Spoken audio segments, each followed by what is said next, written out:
இன்னும் 5-7 வருடங்கள் உக்ரைனை சுற்றி கட்டிடத்திற்கான எச்சங்களும் நிறைய கெமிக்கல்ஸ்னால் இருக்க போகுது அப்படிங்கிற ரிப்போர்ட் வெளியாகுது. இப்போ உக்ரைனை காப்பாற்றுவதற்கு பல நாடுகள் துடித்தாலும் யுத்தம் முடிந்த பிறகு உக்ரைனை காப்பாற்றுறது யார் அப்படிங்கிற கேள்வியில் பல நாடுகள் சண்டை போடுவாங்க அப்படிங்கிற ஒரு ஷாக்கிங்கான இன்ஃபர்மேஷனும் ரிலீஸ் ஆகிருக்கு. இன்றைக்கி புட்டின் அவர்கள் மேக்ரோன் அவர்கள் கூட பேசியிருக்காங்க. அதே நேரத்தில் ஜெர்மனி பெரிய ஒரு உதவியை உக்ரைனுக்கு நாங்கள் கொடுக்குறோம் அப்படின்னு சொல்லியிருக்காங்க. ஜெர்மனியை பொறுத்த வரைக்கும் உக்ரைனுக்கு உதவுறது அப்படிங்கிறது அவங்களுடைய தலையாய கடமையாக நினைத்தாலும் அவங்களுடைய எக்கானமி அதற்கு ஒத்துழைக்கவில்லை என்கிற உண்மையும் இங்கே நம்ம பார்க்க வேண்டியது தான்.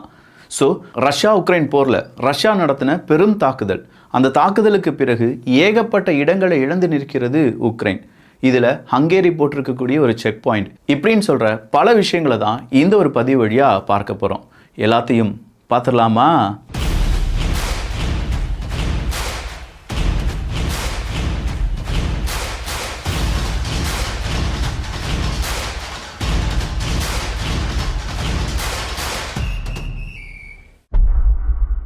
ரஷ்யாவினுடைய மிகப்பெரிய அச்சீவ்மெண்ட்டாக நாம் நிறைய விஷயங்களை பார்க்க போகிறோம்.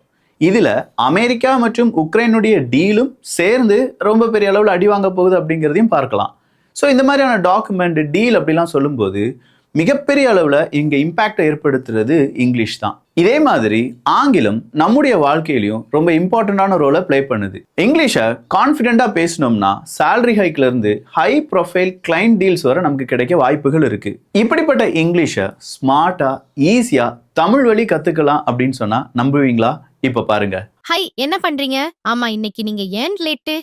Hi, me just now updating the report, my bike repair, so I lately coming. இந்த சென்டென்ஸா இப்படி கரெக்டா சொல்லுங்க. Hi, I just updated the report, my bike was getting repaired, so I got delayed. இது உங்களுக்கு புரிஞ்சுதா? எவ்வளோ அழகா தமிழ் வழியா இங்கிலீஷை சொல்லி கொடுக்குது பார்த்தீங்களா?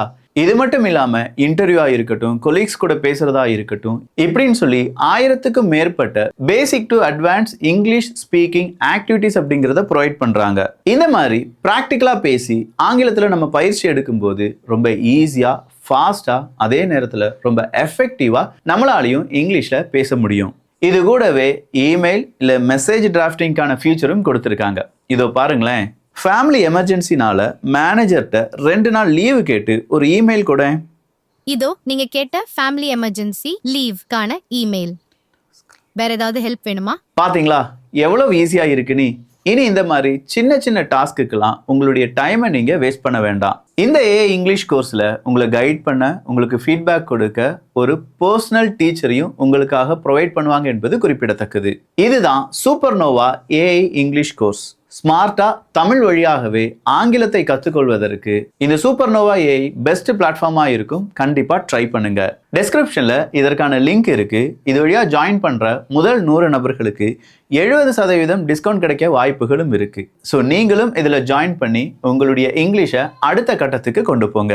மேக்ரோன் அவர்களுடன் ரஷ்யாவினுடைய அதிபர் புட்டின் அவர்கள் பேசிக்கொண்டார் அப்படின்னு சொல்லும்போது இங்கே ஐரோப்பிய ஒன்றியத்துக்குள்ளேயே சில பிரிவுகள் அப்படிங்கிறது உருவாக ஆரம்பிச்சிருச்சு அப்படிங்கிற அந்த நிலைமையில தான் ரஷ்யா உக்ரைன் போர் அப்படிங்கிறது இருக்கு.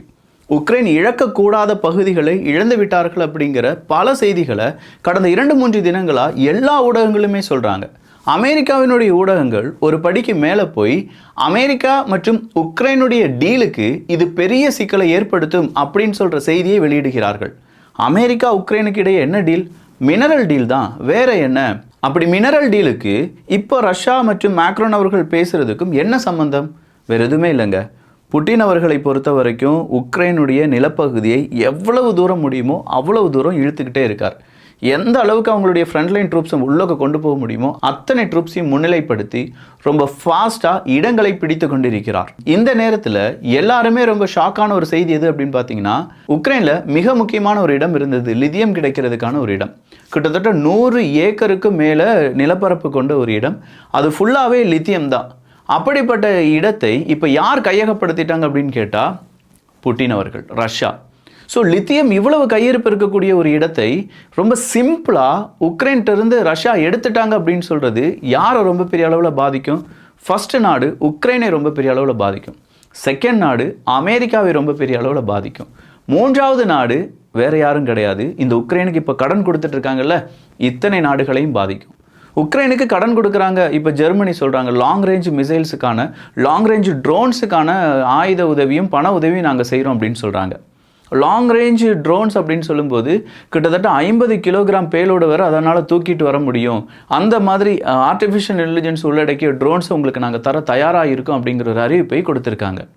நாட்டோவில் ஒவ்வொரு நாடும் 5% அவங்களுடைய ஜிடிபியில் நீங்கள் டிஃபென்ஸுக்காக ஒதுக்க வேண்டும் அப்படிங்கிற ஒரு திட்டத்தை ட்ரம்ப் அவர்கள் கொண்டு வரார். அப்படி கொண்டு வந்த பிறகு நாட்டோ மீதான என்னுடைய அபிப்பிராயமே மாறிடுச்சு, நாட்டோ கண்டிப்பாக வேணும் அப்படின்னு சொல்லி நிற்கிறாரு ட்ரம்ப் அவர்கள். இதுக்கு நடுவில் தான் ஜெர்மனி உக்ரைனுக்கான உதவிகளை செய்கிறோன்னு சொல்லி பல லிஸ்ட்டை கொடுத்துட்டு ஜெர்மனியை ரொம்ப பெரிய அளவில் கெஞ்சி கேட்குற அளவுக்கு இப்போ ஜெர்மனி மாறிடுச்சு. உக்ரைன் கெஞ்சி கேட்டுட்டு இருக்காங்க. ஜெலன்ஸ்கி அவர்கள் ரொம்ப கெஞ்சலா கேட்டுட்டு இருக்காரு, ஐயா சாமி எப்படியாவது அந்த காசத்தா, ஒரு பெரிய கேப் இருக்கு, தாரேன்னு சொன்னதுக்கும் கிடைக்கக்கூடிய உதவிக்கும் இடையே ரொம்ப பெரிய அளவில் கேப் இருக்கு. அந்த கேப் இருக்கிறதுனால தான் நாங்கள் தோத்துட்டு இருக்கோம். சீக்கிரமா அந்த உதவிகள் தந்தீங்கன்னா நாங்கள் ஜெயிக்கிறதுக்கு அட்லீஸ்ட் எங்க முன்னாடி நாங்கள் போர் புரிவதற்கான அந்த டைமாவது எங்களுக்கு கிடைக்கும்னு சொல்லிட்டு இருக்காங்க. இன்னைக்கு ஜெர்மனி அறிவித்திருக்கக்கூடிய தொகை கிட்டத்தட்ட ஒரு 160 மில்லியனுக்கு மேலே. இதெல்லாம் வச்சு பார்க்கும்போது ஈஸியாக உக்ரைன் ஜெயித்திருக்க வேண்டியதானே அப்படின்னு நம்ம நினைக்கலாம். ஆனால் 2-3 தினங்களுக்கு முன்னாடி ரஷ்யா நடத்தின தாக்குதல், அதுவும் அவங்களுடைய முக்கியமான சிட்டிக்கு எதிராக அவங்க நடத்தின தாக்குதல் ரொம்ப சிவியராக இருந்துச்சு. இதுவரையிலும் இல்லாத அளவுக்கான ஏர் ஸ்ட்ரைக்கை ரஷ்யா நடத்தினாங்க அப்படிங்கிறத ஊடகங்கள் பலதும் சொல்ல மறுத்துவிட்டன.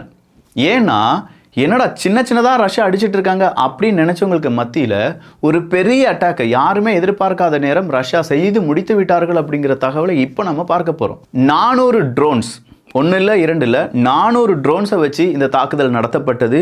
45 க்ரூயிஸ் மிசைலை வச்சு இந்த தாக்குதல் நடத்தப்பட்டது. 25 9K720 பலிஸ்டிக்ஸ் மிசைல் இஸ்காந்தர் எம் சிஸ்டத்திலிருந்து இதெல்லாம் ஏவப்பட்டது. அது மட்டும் இல்லாமல் 6க்கும் அதிகமான கின்சால் பலிஸ்டிக்ஸ் மிசைல்ஸ் அப்படிங்கிறது யூஸ் செய்யப்பட்டது. இவ்வளோ மிசைல்ஸ், இவ்வளோ ட்ரோன்ஸை வச்சு ஒரு பெரும் தாக்குதலை நடத்துகிறாங்க. இந்த தாக்குதல் தான் உக்ரைனுக்கு இப்போ பெரிய பயத்தை கொடுத்துருக்கு. இந்த தாக்குதல் தான் உலக நாடுகள் ரஷ்யா வின் பண்ணிட்டு இருக்காங்க, ரஷ்யாவை நம்மளால் தடுக்க முடியாது அப்படிங்கிற உண்மையை புரிந்து கொள்ள வேண்டும் அப்படிங்கிற நிலைமைக்கு தள்ளி இருக்கு. 400 ட்ரோன்ஸை சும்மா வச்சு வீசியிருக்காங்களே அப்படின்னு சொல்லி நமக்கு தோணலாம். ஒரே நாளில் 400, 300, 200 அப்படின்னு சொல்லிட்டு இருக்காங்களே. அப்போ இந்த ட்ரோன் மேனுஃபேக்சரிங் அப்படிங்கிறத ரஷ்யா எவ்வளோ செஞ்சுருக்காங்க? இந்த புள்ளி விவரத்தை பார்த்தாலே தெரியும் ரஷ்யாவினுடைய கால்குலேஷன் என்ன. ரஷ்யா அடுத்ததாக எத்தனை வருடங்களுக்கு இந்த போரை நீட்டித்து போகிறதுக்கான வாய்ப்புகளை ரஷ்யா தேடி வச்சிருக்காங்க. எப்படி மேற்குலக நாடுகளால் ரஷ்யா கூட ஈடு கொடுக்க முடியாது அப்படிங்கிறதெல்லாம் நம்ம பார்க்கலாம். ரஷ்யாவினுடைய டிஃபென்ஸ் செக்டாரை பொறுத்த வரைக்கும் யுத்தம் தொடங்குவதற்கு முன்னாடி ஒரு நிலைமை இருந்துச்சுல்ல, அதை விட கூடுதலாக கிட்டத்தட்ட 10 மடங்கு அதிகமாக ரஷ்யாவால் இப்போ அவங்களால டிஃபென்ஸ் சம்பந்தமான ஆயுதங்களை உருவாக்க முடியும். 2023 ரஷ்யா என்ன நினைக்கிறாங்கன்னா, நமக்கு ட்ரோன்ஸை உருவாக்கணும் அப்படின்னு சொல்லி நினைக்கிறாங்க. மாதத்துக்கு ஒரு 300 ஷாஹித் 136 ட்ரோன்ஸ் அப்படிங்கிறத அவங்களால உருவாக்க முடியும் அப்படின்னு சொல்லி இருந்துச்சு. மாதத்துக்கு 300 ட்ரோன்ஸ் 2023. பொருளாதார தடை போட்டுட்டாங்க. 44 உக்ரைன் கான்டாக்ட் குரூப் அப்படிங்கிற நாடுகள் இவங்க எல்லாரும் சேர்ந்து ரஷ்யாவை அழிக்க வேண்டும் அப்படின்னு சொல்லி உளவு ரிப்போர்ட்டு, மேப்பு, அவங்களுக்கு தேவையான இன்டெலிஜென்ஸு, இது இல்லாமல் ஏகப்பட்ட பண உதவி, பொருள் உதவி, ஆயுத உதவி, டெக்னாலஜி டிரான்ஸ்ஃபர், இதெல்லாம் நடத்தின ரஷ்யா இப்போ என்ன தெரியுமா சொல்கிறாங்க, நாளொன்றுக்கு 100க்கு அதிகமான ட்ரோன்ஸ் எங்களால் உருவாக்க முடியும் அப்படின்னு சொல்கிறாங்க. ஒன் டைம் யூஸ் ட்ரோன்ஸ் நாளொன்றுக்கு 100க்கும் அதிகமான ட்ரோன்ஸை ரஷ்யாவால் இப்போ உருவாக்க முடியும். இது கூடவே வடகொரியாவும் சேர்ந்துக்கிட்டா எப்படி இருக்கும்? வடகொரியா அவங்களுடைய இராணுவ வீரர்களை ரஷ்யாவினுடைய ஃப்ரண்ட்லைன் ட்ரூப்ஸ்க்கு அனுப்பிட்டாங்க. இப்போ வடகொரியாவினுடைய இராணுவ வீரர்களும் சேர்ந்து தான் ரஷ்யாவுக்காக போராடிட்டு இருக்காங்க. இந்த தகவல் நமக்கு தெரிஞ்சது தான். ஆனால் உண்மையிலேயே வடகொரிய வீரர்கள் எல்லாருமே இராணுவத்தில் மட்டும் அவங்க ஈடுபடுத்தப்படவில்லை. அவங்கள பொறுத்த வரைக்கும் இந்த ட்ரோன்ஸ் மேனுஃபேக்சரிங் அப்படிங்கிறதுல வடகொரிய வீரர்கள் அதிக அளவு இம்ப்ளிமெண்ட் செய்யப்பட்டிருக்கிறார்கள். அந்த ரிசர்ச், அந்த ட்ரைனிங் அப்படிங்கிறது வடகொரிய வீரர்களுக்கு கொடுக்கப்பட்டிருப்பதாக சொல்லப்படுது. இந்த ட்ரோன்ஸை இப்போ வடகொரிய வீரர்கள் தயாரிப்பது நாளைக்கு வடகொரியாவுக்கும் பயனுள்ளதாக இருக்கும் அப்படிங்கிறதுனால தான் வடகொரியா வண்டி வண்டியா வடகொரிய இராணுவ வீரர்களை ரஷ்யாவுக்கு ஏற்றுமதி செஞ்சுட்டு இருக்காங்களாம். நாட் ஒன்லி ட்ரோன்ஸ், ஏகப்பட்ட டெக்னாலஜி டிரான்ஸ்ஃபர் அப்படிங்கிறது ரஷ்யாவுக்குள்ளே வச்சு போருக்காக எவ்வளவு சீக்கிரம், எவ்வளவு குயிக்காக, எப்படிலாம் நம்மளால் செய்ய முடியும், எவ்வளோ விலை கம்மியாக, அதே நேரத்தில் எவ்வளோ இம்பேக்டை அதிகமாக படுத்த முடியும் அப்படின்னு சொல்கிறதெல்லாம் ரிசர்ச் பண்ணி அதற்கு தகுந்த மாதிரி அவங்களுடைய டிஃபென்ஸ் ஃபேக்ட்ரியை ரொம்ப பெரிய அளவில் மாடுலேட் பண்ணி வச்சுருக்காங்க ரஷ்யா. ஸ்ட்ராட்டஜிக் பாம்பர்ஸ் ஃப்ளீட் அப்படிங்கிறத உக்ரைன் அடித்து விட்டார்கள் அப்படின்னு சொன்னோம் பார்த்தீங்களா. Tu-22 M3 இருக்கட்டும், இல்லாட்டி Tu-95 MS இருக்கட்டும், இப்போ அது எல்லாமே எங்களுக்கு ஒன்றுமே கிடையாது, நாங்கள் உங்களுக்கு எதிராக இவ்வளோ தாக்குதலை செய்வோம் அப்படிங்கிறதுல உறுதியாக ரஷ்யாவினுடைய பதில் பதிலடி கொடுக்க ஆரம்பித்திருக்கிறார்கள். அது மட்டும் இல்லாம இப்போ ரஷ்யா அந்த லித்தியம் டெபாசிட் இருக்கக்கூடிய இடத்தையும் கையகப்படுத்தினது ரஷ்யாவுக்கு பெரிய ஒரு ப்ளஸ் பாயிண்டாக மாறிடுச்சு. இந்த நேரம் தான் அடுத்ததா 5-7 வருடங்கள் ரஷ்யா நடத்தக்கூடிய தாக்குதலில் அவங்களுடைய கட்டிடங்களுடைய எச்சங்கள் மட்டும்தான் இருக்கும் அப்படிங்கிற தகவலை வெளியிட்டிருக்கிறது உக்ரைன். ஸோ உக்ரைனை பொறுத்த வரைக்கும் ப்ரீ வார் போஸ்ட் வார் அப்படிங்கிற டைம்லைனை பிரித்தாலும் போஸ்ட் வாரில் உக்ரைனுக்கான உதவிகள் இதை விட பாதியாக குறையும் அப்படின்னு சொல்லி அவங்க பிலீவ் பண்ணுறாங்க. ரஷ்யா உக்ரைன் போரை நிறுத்த முடியாமல் ட்ரம்ப் அவர்கள் தவிப்பதும் நமக்கு நல்லாவே தெரியுது. இதில் ஐரோப்பிய ஒன்றியத்துக்கு கூட இப்போ உக்ரைன் சேரலாம், ஐரோப்பிய ஒன்றிய நாடாக மாறிவிடலாம் அப்படின்னு சொன்னதற்கு பெரிய எதிர்ப்பை தெரிவித்த நாடு ஹங்கேரி. அதே ஹங்கேரி இப்போ மறுபடியும் அவங்களுடைய எதிர்ப்பை தெரிவித்து ரொம்ப ஸ்ட்ராங்காக அதே மனநிலைமையில் இருக்காங்க. மோல்டோவா அங்கே ஐரோப்பிய ஒன்றியத்துக்குள்ளே வரணுமா, இல்லை அடுத்ததாவது ஏதாவது நாடுகள் நாட்டோக்குள்ளே இணையிறதுக்கு தயாராக இருக்காங்களா, இப்படிங்கிற பல பிரச்சனையில் உக்ரைனுக்கு நாட்டோ கைவிரித்து விட்டார்கள். நாட்டோவினுடைய சமிட்டில் எந்த விதத்திலும் உக்ரைனுடைய பெயர் இல்லாமல் இருந்தது அப்படிங்கிறது நாட்டோ உக்ரைனுக்கு கொடுத்த மிகப்பெரிய அடி அப்படின்னு சொல்லலாம். ஸோ ஒரே நாளில் 420க்கும் அதிகமான ட்ரோன்ஸ், 60க்கும் அதிகமான மிசைல்ஸ், இது எல்லாம் ரஷ்யாவால் முடியுது அப்படின்னா நாளைய அப்டேட் வேறு மாதிரி இருக்க போகுது. ஏன்னா புட்டின் அவர்கள் முக்கியமான சில தலைவர்களுடன் பேச ஆரம்பித்திருக்கிறார். அவர் அடுத்த கட்ட நகர்வை நோக்கி நகர்ந்து கொண்டிருக்கிறார் அப்படிங்கிறது தெரியுது. இன்னும் நிறைய விஷயங்கள், நிறைய அப்டேட் அப்படிங்கிறதெல்லாம் நம்ம பார்க்க வேண்டியதாக இருக்குது. எல்லாத்தையுமே வியூகத்தில் சடன் பார்க்க போகிறோம். நாட் ஒன்லி இந்த ரஷ்யா உக்ரைன், இஸ்ரேல் ஹமாஸாக இருக்கட்டும், இஸ்ரேல் ஈரானாக இருக்கட்டும், ஏமன் மற்றும் இந்த பக்கமாக இருக்கக்கூடிய அமெரிக்கா யூகேவாக இருக்கட்டும், எல்லாத்துக்கும் அப்டேட் வியூகத்தில் வந்துக்கிட்டே இருக்க போகுது. இன்னையிலேருந்து இதை புக் மார்க் பண்ணி வச்சுக்கோங்க. நான் முதலே சொன்ன மாதிரி சூப்பர்னோவா AI இங்கிலீஷ் கோர்ஸினுடைய லிங்க் கீழே டெஸ்கிரிப்ஷனில் இருக்குது. முதல் 100 நபர்களுக்கு 70% டிஸ்கவுண்ட் அப்படிங்கிறது இருக்குது. வேணுங்கிறவங்க அதை யூஸ் பண்ணிக்கோங்க. நல்லதை பகிர்ந்து நல்ல சமுதாயத்தை உருவாக்குவோம். நன்றி, வணக்கம்.